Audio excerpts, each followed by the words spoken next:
all successfully here. It was on the last map. Whenever I was spectating someone that died, it would spectate me to Zenyatta, but for some reason it was spinning. We're talking like 10 RPM. Oh kind of yeah, spinning. no, the blender bug. What is that, man? Yeah. I was nauseous the first time, and then I was like, okay, I know what's going on now. Yeah, in a recent patch, it actually started happening where if you're spectating someone first person, and then that target dies, the next person that it defaults to will just be spinning like crazy. I've been calling it the blender bug, and it's Nice. pretty amusing. So we'll see here. They're setting up their defenses. King's Row is very common to see that Symmetra there. Carefully placing the spray paint, because that's obviously the most important part of the D here. What a bunch of misfits and Oh yeah, and I like the I mean the indiscriminate shelling, shall we call it, of a Junkrat here can often be really useful to keep someone in the base, but if you end up with a very mobile composition, and admittedly I'm not certain that's what Unknowns are going to go for here, then quite often you get I feel like you can get a Junkrat placed a little bit offside, but I'm sure these guys know what they're doing, and I'm really interested to see how it actually plays out. Oh, Pluppie, Junkrat! Of course. Yeah, Junkrat's great here for the simple reason that he can hide up in the windows, he can hide up on ledges, and practically never be seen by the enemy in this first phase. He can basically go wherever he wants and leap away with that concussive mine whenever he's in danger. So Kryw and Unkoe going to be playing the Pharah Mercy combo right now, which is one of my favorite combos, actually. I'm going to go ahead and spectate Kryw first person, as I'm a Pharah player at heart, and always like to see what these pro players can do with direct hits and air shots and stuff like that. But it looks like defense up in that kill feed, IDDQD is firmly in control for these first couple of waves here. There was a really nice skill shot off on Unknown just now. We managed to get Mendo with the stun on the Mercy as soon as Farah actually left into view. They're coming in for round 2 now. Nadir on Reinhardt, planting himself on the capture point, and we do see him blown away just a little bit. Cocco coming back to contest as well. They're about a quarter of the way done, and we now have Unknown. Oh, just getting his ultimate as Mercy, but also being the first member of his team. Oh, the Zenyatta goes down. Good kill there by Kryw on Pharah. It only takes 2 rockets, essentially, to take out that Zenyatta.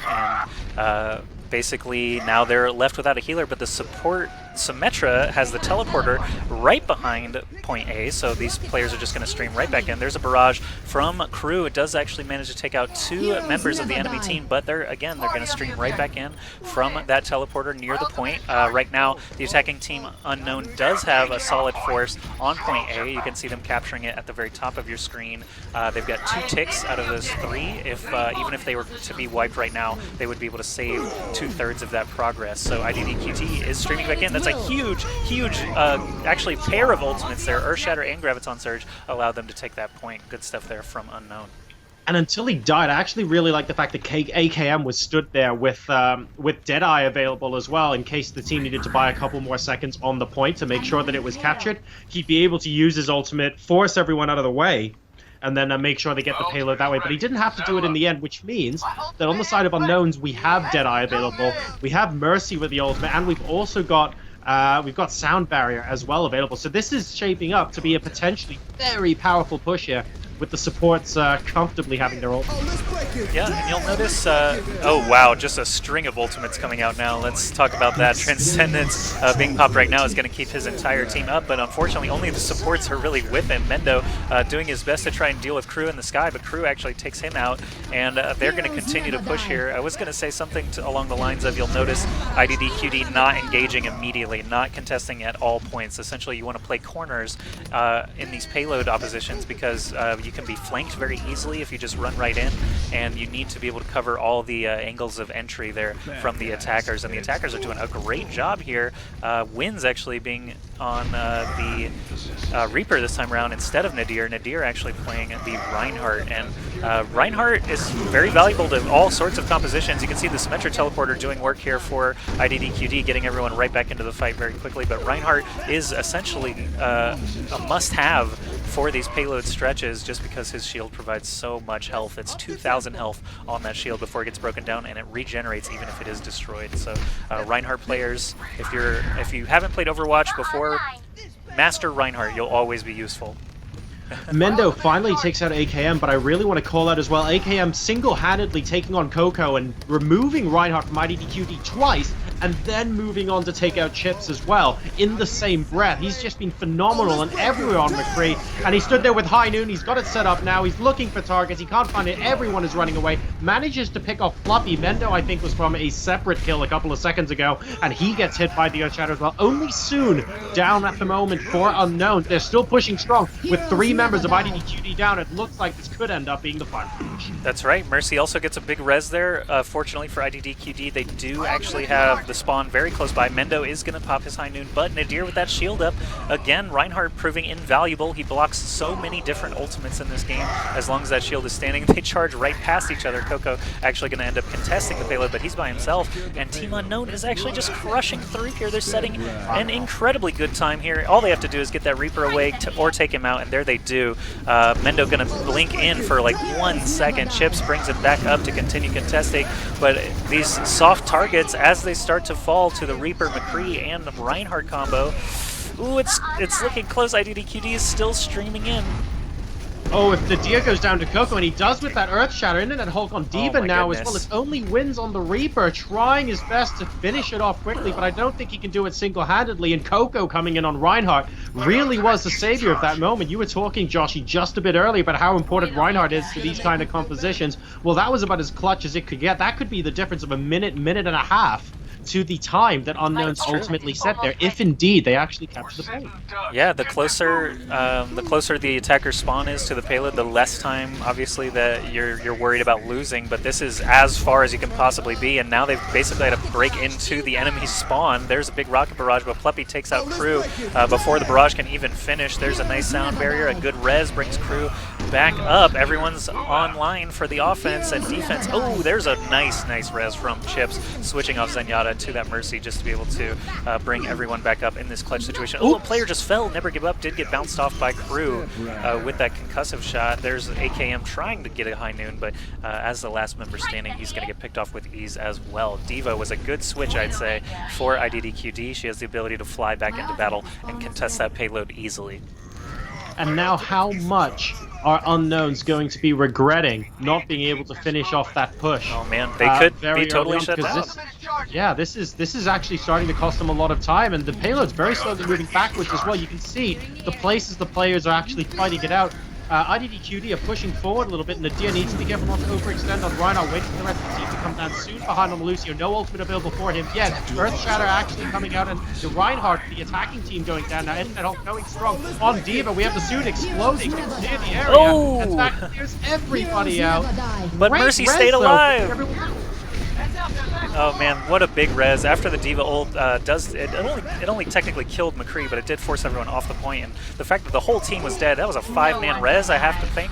And right now, Mendo's the only player on Widow actually contesting the payload. She falls, and a time will be set with 3 minutes and 3 seconds remaining, so that time's going to look something like 8 or 9 minutes. We'll find out the official time Mercy here. play of the game, Josh? But, oh, that Mercy res was beefy from Unkoe. Maybe. Yes, there we go. Let's check it out. I like that pose. So there's the D.Va ult launching skyward. Players are starting to fall here.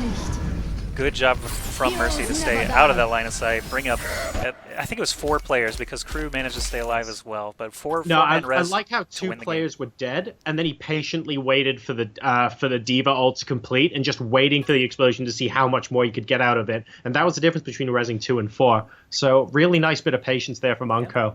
And keeping himself hidden. Sorry, 6:56 is the time set. I'm just making note before we lose that info.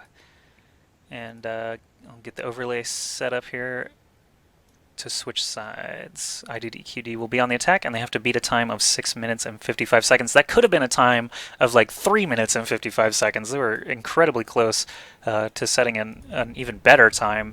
But good job for IDDQD to at least give themselves an easier target to hit while they're on offense.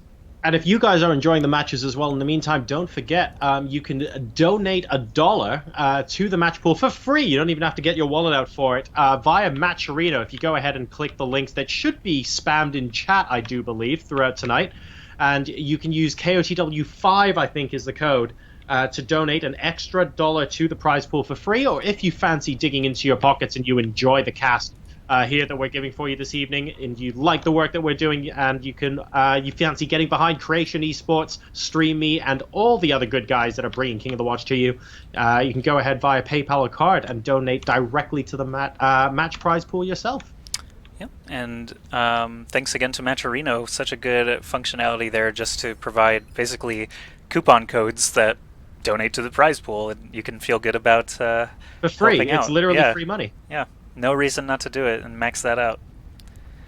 So, and I'm really keen to watch AKM on McCree here. I think in the last map he really showed just how powerful he could be on the character, and I love the fact that he knows when to keep his ult, like just very patiently timing when he thinks he's able to get the maximum out of his shots. So I'm really keen to see what he's going to do to try and prevent IDDQD from capturing the something 5 Hanzos. Something. Yeah, the Hanzo strat is a very popular one. InternetHulk, even all the way back in Phase 1. This is something we've seen on King's Row, especially out of IDDQD for a long time. I don't think I've seen it since Phase 1, admittedly. They do it every weekend, man. They will not give it up. And you can see all the players hiding here. Nadir is going to put his shield up, and nothing is going to happen. They're going to basically eat 15 seconds off the clock. Look, there it is. I mean, literally every weekend this happens, and they are prepared. Oh, I need to start that timer. Missed it by a few seconds, but hopefully that won't matter. But anyway, they have about 6 minutes 50 seconds here to attack and complete the map here on King's Row. Team Unknown has already done just a stellar job so far, taking the first map on Route 66 and setting a time here on King's Row. They have not been immediately wiped by IDDQD, so already looking good here as well. Winz. That was so, if that worked, that would have been so funny. Those scatter shots just doing so much damage. But now they're on a more conventional setup. We do see them pushing in. Nobody's actually dead just yet. Oh, never mind. AKM. I'm speaking a little bit too soon on McCree. We actually have Farah behind, trying to sneak in from the window, but he gets spotted by Kryw, and Pluppie, rather, is going to have to fly on away. But in the meantime, the objective is already starting to get captured. Yeah, Mendo with that high noon as well is going to continue to zone out the enemy, and something happened there. Winz actually got taken out very quickly, so he did not have enough time to generate his ultimate for the teleporter. That means that point A is going to fall very quickly to IDDQD.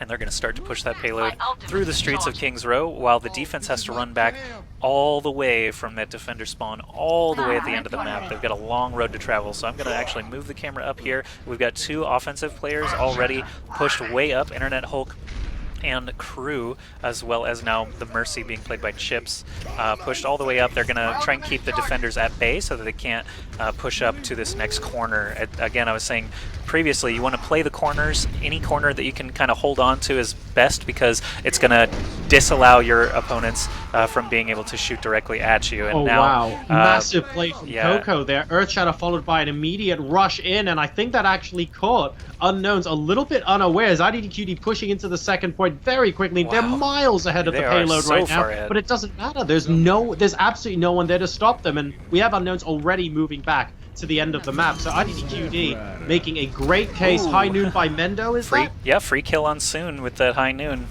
Buys them even more time to hit this checkpoint. And they did, I will say, IDDQD did hit this checkpoint faster, but they still have to, about 4 minutes 45 seconds now to complete the map. And that is not always the easiest task. This is the shortest run distance that defense has. They're going to be spawning right there, so they may want to consider switching it up as well. Maybe a Winston or a Diva to be able to contest a little bit easier. But we'll see if if Unknown is going to make any character swaps here at the end. IDDQD are giving themselves an awful lot of time, considering when we initially started. Like that 6 minute 56, most of it was actually on the very end, like at the very last checkpoint. So giving themselves 4 minutes to complete this is absolutely huge. They're nearly there already, and unfortunately it looks like one player may have crashed out, sadly, from Unknown, so that's going to make this a little bit more difficult. IDDQD might be able to waltz in with a numbers advantage, but Nbrgivup and Pluppie instantly getting taken out. Great res there, though, puts Pluppie back into the action seat, and it's a little bit of a brawl here on the last point. Yeah, unfortunately it looks like their Mercy player Unkoe was disconnected, but that was, man, that totally would have been a game changer. But unfortunately, again, this is beta. We don't have a pause function. We don't we don't really have any option for a regame or anything like that, especially since the first part of the game was so swift that it's impossible to tell who would have actually continued there. So it is going to be a 1-1 score now.